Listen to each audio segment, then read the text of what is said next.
Welcome, dear students, to another session on Principles of Management. We have almost come to the end of the first module in Principles of Management. At the same time, today we would be discussing something very important, something very crucial in this session, and that is nothing else but Henry Fayol's management theory, which is called General Principles of Management.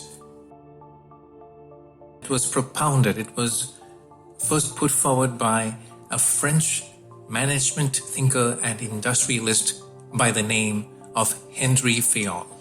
So before we begin to study this management theory, it would be nice of us to know a little about this management thinker, Henry Fayol. Perhaps the real father of modern management theory is the French industrialist Henry Fayol. His contributions are generally termed as operational management or administrative management. Fayol's contributions were first published in a book form titled Industrielle et Generale in French language in 1916. However, the book was not made available outside France and was not translated until 1929. Its English language was published in 1949 only in the United States of America. Therefore, in the early period, Fayol's contribution could not make much impact on the development of management thought. However, after the publication of his book in English, he got prominence. He became very famous in the field of management very quickly. So Henry Fayol, അദ്ദേഹം ഒരു businessman ആയിരുന്നു, അദ്ദേഹം ഒരു industrialist ആയിരുന്നു, ഒരു mining. So അദ്ദേഹത്തിൻ്റെ practical എക്സ്പീരിയൻസിൽ നിന്ന്, അനുഭവങ്ങളിൽ നിന്ന് അദ്ദേഹം എഴുതിയ തിയറിയാണ് ഈ പറയുന്ന general principles of management. Okay, അതിൻ്റെ ഫ്രഞ്ച് തർജ്ജമയാണ് administration industrial general, general and industrial administration. അതാണ് എൻ്റെ ഇംഗ്ലീഷ് തർജ്ജമ. അപ്പോൾ എനിവേസ്, ഈ പുസ്തകം അദ്ദേഹം ഇറക്കിയത് 1916 പക്ഷേ 1949 മാത്രമേ അതിന്റെ ഇംഗ്ലീഷ് തർജ്ജമ നടന്നിരുന്നുള്ളൂ. അതുവരെ ആർക്കും അറിയില്ലായിരുന്നു. പക്ഷെ അതിനുശേഷം അദ്ദേഹം വളരെ ഫേമസ് ആയി, അദ്ദേഹം അറിയപ്പെട്ട ഒരു മാനേജ്മെന്റ് തിങ്കറായി. അങ്ങനെ അദ്ദേഹത്തിന്റെ ഈ തിയറി ഇപ്പോഴും പ്രസക്തമാണ്. ഈ തിയറി നമ്മൾ പഠിക്കുന്നതിന് മുൻപ് ഈ വ്യക്തിയുടെ കാഴ്ചപ്പാട് എന്താണെന്ന് നമ്മൾ മനസ്സിലാക്കണം. What was Fayol's perspective? Fayol looked at the problems of managing an organization from top management point of view. Fayol, അദ്ദേഹം തന്നെ ഒരു ഇൻഡസ്ട്രിയലിസ്റ്റ് ആയിരുന്നു, അദ്ദേഹം ഒരു വലിയ വ്യവസായിയായിരുന്നു. സോ വലിയ ഒരു വ്യവസായത്തിന്റെ ഉടമസ്ഥൻ എന്ന നിലയിൽ അദ്ദേഹം ടോപ്പ് മാനേജ്മെന്റ് ലെവലിൽ നിന്നാണ് ഈ ഓർഗനൈസേഷൻ എങ്ങനെ മാനേജ് ചെയ്യണമെന്ന് വീക്ഷിച്ചു കൊണ്ടിരുന്നത്.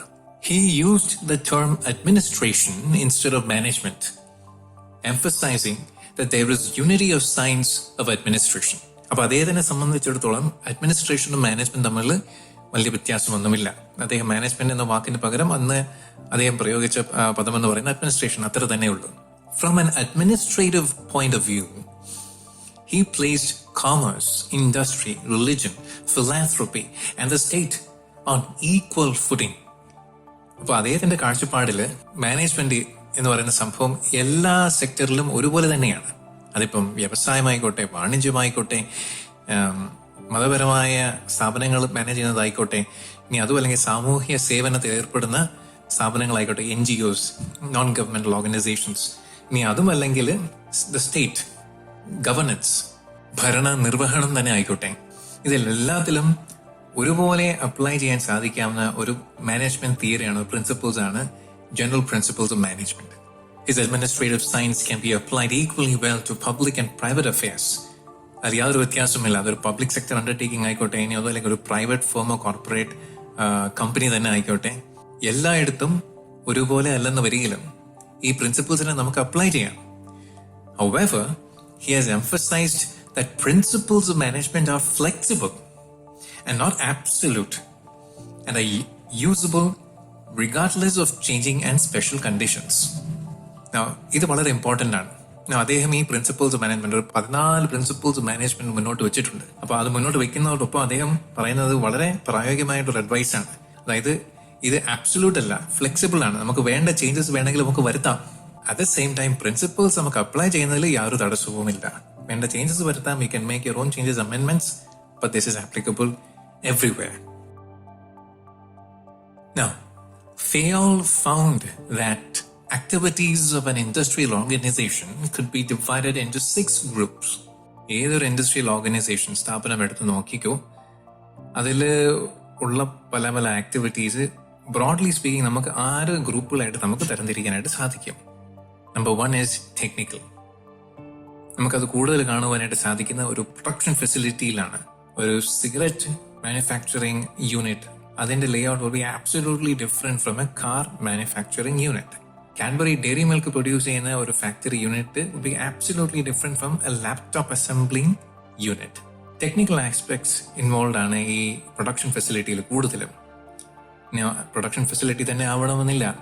ഇനി സർവീസ് ഓറിയന്റഡ് ബിസിനസ് ആണെങ്കിൽ പോലും നമുക്ക് ടെക്നിക്കൽ സൈഡ് നന്നായി അറിഞ്ഞിരിക്കണം. പ്രത്യേകിച്ച് നമ്മൾ കമ്പ്യൂട്ടേഴ്സും അതുപോലെ IT ഫേംസും ഒക്കെ ഹൈലി ടെക്നിക്കലാണ് അവരുടെ ആക്ടിവിറ്റീസ്. സോ അത് അറിഞ്ഞിരിക്കണം ഒരു മാനേജർ എന്ന നിലയിൽ. അടുത്തത് കമേഴ്ഷ്യൽ നമുക്ക് എല്ലാവർക്കും അറിയാം. ബേസിക്കലി 3 ആക്ടിവിറ്റീസ് ആണ്: ബൈയിങ്, സെല്ലിംഗ് ആൻഡ് എക്സ്ചേഞ്ച്.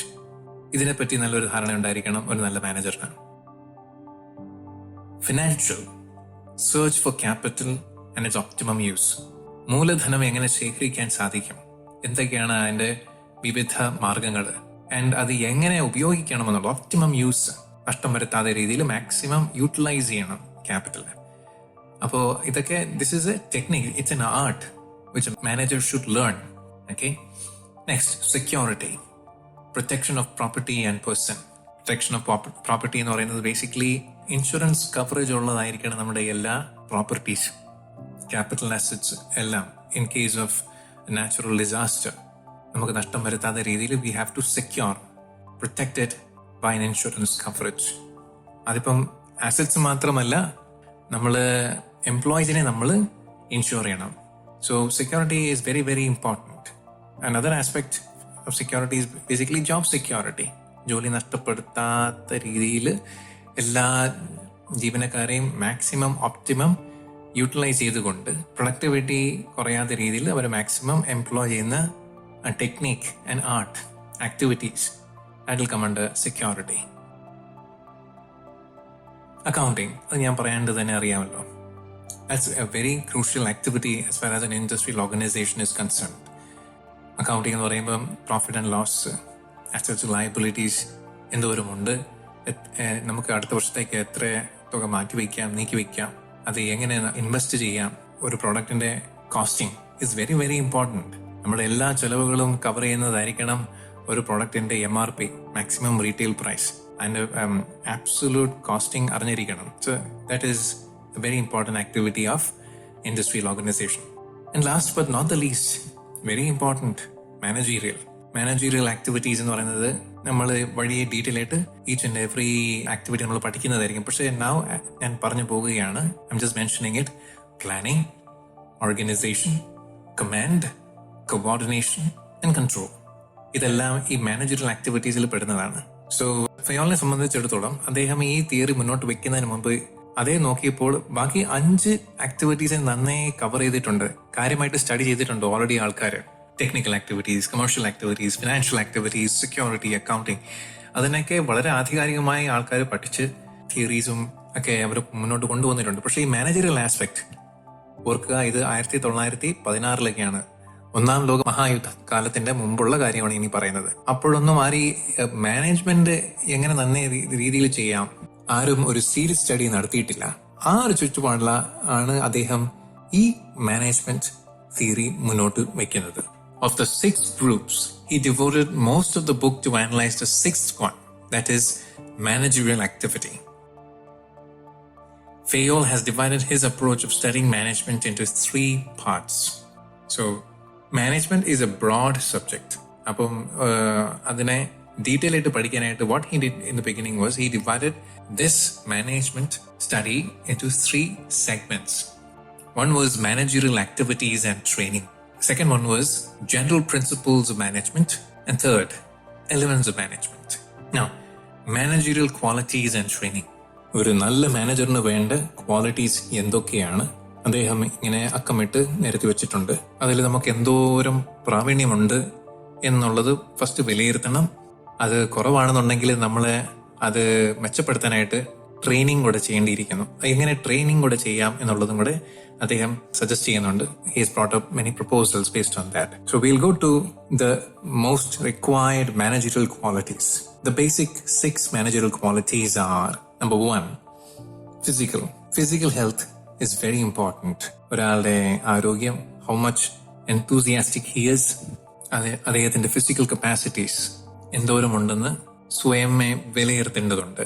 ഉദാഹരണത്തിന് സെയിൽസ് ഡിപ്പാർട്ട്മെന്റിലുള്ള ഒരു സെയിൽസ് എക്സിക്യൂട്ടീവ്, അദ്ദേഹം എക്സ്റ്റെൻസീവായിട്ട് യാത്ര ചെയ്യേണ്ടിയിരിക്കുന്നു. പലരെയും പോയി കാണണം. He has to promote his product. അദ്ദേഹത്തിന് ഒരു ഫിസിക്കൽ സ്റ്റാമിന വേണം എക്സ്റ്റെൻസീവ് ട്രാവലിംഗ് ഒക്കെ ചെയ്യാനായിട്ട്. അദ്ദേഹത്തിന് അസുഖങ്ങളൊക്കെ ഉണ്ടെങ്കിൽ then he may not be an effective and efficient sales executive. മറിച്ചൊരു HR ഡിപ്പാർട്ട്മെന്റിൽ നിൽക്കുന്ന ഒരാളാണെന്ന് വരികിൽ അദ്ദേഹം കോർപ്പറേറ്റ് ഓഫീസിൽ നിന്ന് പുറത്തോട്ട് പോകാനുള്ള ചാൻസസ് വളരെ റിമോട്ടാണ്, unless he goes out for training employees. But definitely as compared to a sales executive അദ്ദേഹത്തിന് അധികം യാത്ര ചെയ്യേണ്ടി വരുന്നില്ല. ഞാനൊരു എക്സാമ്പിൾ തന്നേ ഉള്ളൂ. So depending on each and every job portfolio a person requires certain amount of physical health. Okay. പൊതുവെ എല്ലാവർക്കും ഫിസിക്കൽ ഹെൽത്ത് ഉണ്ടാവണം, അല്ലെങ്കിൽ you won't be an effective manager. Proper physical health ഇല്ലെന്ന് വരികിൽ will become a liability to the company than an asset. ഒരു ബാധ്യതയായിട്ട് മാറും. രണ്ടാമത് mental health is also very important. Ability to understand and learn, to judge properly, mental vigor and adaptability. കാര്യങ്ങൾ പെട്ടെന്ന് ഗ്രഹിക്കുവാനും മനസ്സിലാക്കുവാനും പഠിക്കുവാനും, അതുപോലെ ഒരു സിറ്റുവേഷൻ വന്നു കഴിഞ്ഞാൽ പ്രോംപ്റ്റ് ഡിസിഷൻസ് എടുക്കാനായിട്ടുള്ള ഒരു മെന്റൽ കപ്പാസിറ്റി ഒരാൾക്ക് ഉണ്ടാവണം. ഒരു സിറ്റുവേഷനെ നേരിടുമ്പോഴത്തേക്ക് അതിനെ പ്രോപ്പറായിട്ട് ജഡ്ജ് ചെയ്യണം. Okay, he cannot have a misplaced judgement because അദ്ദേഹത്തിന്റെ തീരുമാനം will affect the entire company. Then third one is moral aspect of it. ഈ മോറൽ കൊണ്ട് ഉദ്ദേശിക്കുന്നത് basic moral quality. A good manager should be a person of high moral values. നല്ലൊരു ധർമ്മനിഷ്ഠയുള്ള ഒരു വ്യക്തിയായിരിക്കണം, ധർമ്മബോധമുള്ള ഒരു വ്യക്തിയായിരിക്കണം. He should be able to judge what is right and what is wrong. അതിനേക്കാൾ ഉപരി he should be A model and an example. He should be a person who is loyal to the company. സത്യസന്ധമായിരിക്കണം. He should be a person who is dignified. ഒരു കമ്പനിയുടെ ഒരു ജീവനക്കാരൻ എന്ന നിലയിൽ he should keep up his dignity. മോശമായ രീതിയിൽ പെരുമാറി കഴിഞ്ഞാൽ, എസ്പെഷ്യലി ജോലി സ്ഥലങ്ങളിൽ വളരെ മോശമായിട്ട് പെരുമാറി കഴിഞ്ഞാൽ then he'll be a bad example and a bad influence to the company. Company morale താന്നു പോകും. People will be less motivated. നാലാമത്തേത് education. General acquaintance with matters not belonging exclusively to the function performed. He should be a qualified person. As a manager, he should be well qualified. അദ്ദേഹം ചെയ്യുന്ന ജോലിയെ സംബന്ധമായ qualifications ആയിക്കൊണ്ടാവണം. He should be competent to handle his job portfolio. അതിന് വേണ്ട qualifications അയാൾക്ക് അത്യാവശ്യമാണ്. അഞ്ചാമത് technical സൈഡും നന്നേ അറിഞ്ഞിരിക്കേണ്ട ഒരാളാണ് ഒരു നല്ല മാനേജർ എന്ന് പറഞ്ഞാൽ. അദ്ദേഹത്തിന് പ്രായോഗികമായ അറിവും അതുപോലെ തിയറിറ്റിക്കൽ അറിവും ഒക്കെ ഉണ്ടായെന്ന് വരും. പക്ഷേ as days go by technological advancements ഇങ്ങനെ മെച്ചപ്പെട്ടു വരികയാണ്, കൂടി വരികയാണ്. So he should keep himself abreast with these new technological advances. If he doesn't have the technical know-how, the entire company suffers. Many companies are competing with each other. അപ്പോൾ ഒരു കമ്പനിയിലെ ഒരു top level manager, if he is not aware of the technological advances, അദ്ദേഹത്തിന്റെ competitors അദ്ദേഹത്തിനെ overtake ചെയ്ത് he would take over his business. അത് കമ്പനിക്ക് നന്നല്ല. So he has to be technically sound. Last, experience. Now, ഞാൻ എന്തൊക്കെ പഠിച്ചിറങ്ങിയതാണെങ്കിലും if I am a fresher, just finished MBA and came out of the campus, നേരെ കമ്പനിയിൽ കയറുന്ന ഒരു വ്യക്തിയാണെന്ന് ഇരിക്കട്ടെ, എന്നാൽ എന്റെ അത്രയും ഒരുപക്ഷെ ക്വാളിഫൈഡ് അല്ലാത്ത ഒരാള് 10-15 വർഷമായിട്ട് കമ്പനിയിൽ ഓൾറെഡി വർക്ക് ചെയ്യുന്ന ഒരാളെന്ന നിലയിൽ he will be having more hands-on experience than fresh graduate. Experience വളരെ ഇമ്പോർട്ടൻ്റ് ആണ്. അത് ഒരു ക്ലാസ് റൂമിൽ പറഞ്ഞു തീർക്കാൻ പറ്റാവുന്ന ഒരു സബ്ജക്റ്റ് അല്ല. Work ethics and work experience അത് അനുഭവിച്ച് ഫസ്റ്റ് ഹാൻഡ് എക്സ്പീരിയൻസ് ഉണ്ടെങ്കിൽ നമുക്ക് എക്സ്പെർട്ടീസ് വർദ്ധിക്കുകയുള്ളൂ. So we might be theoretically sound, പക്ഷേ ഹാൻഡ്സ് ഓൺ എക്സ്പീരിയൻസ് എക്സ്പെർട്ടീസ് വേണമെന്നുണ്ടെങ്കിൽ we need a lot of experience. Years of experience വേണം ഒരാൾ എക്സ്പെർട്ട് ആവാനായിട്ട്. So these are the 6 different managerial qualities that are necessary for a good manager. Next is general principles of management. അത് നമുക്ക് വഴിയെ കിടക്കാം. Maybe the next session will be exclusively on this particular topic, general principles of management. There are 14 different principles of management put forward by Henry Fayol. So we need to discuss that in detail. We shall take up in the next session. And the last one is elements of management. നേരത്തെ ഞാൻ പറഞ്ഞതുപോലെ this is again another vast topic which we will be discussing in detail in the coming modules. പക്ഷേ just for you to know, the different elements of management are planning, organization, commanding, coordination and controlling. ഇതൊക്കെ എന്താണെന്നുള്ളത് വഴിയെ പറഞ്ഞുതരാം.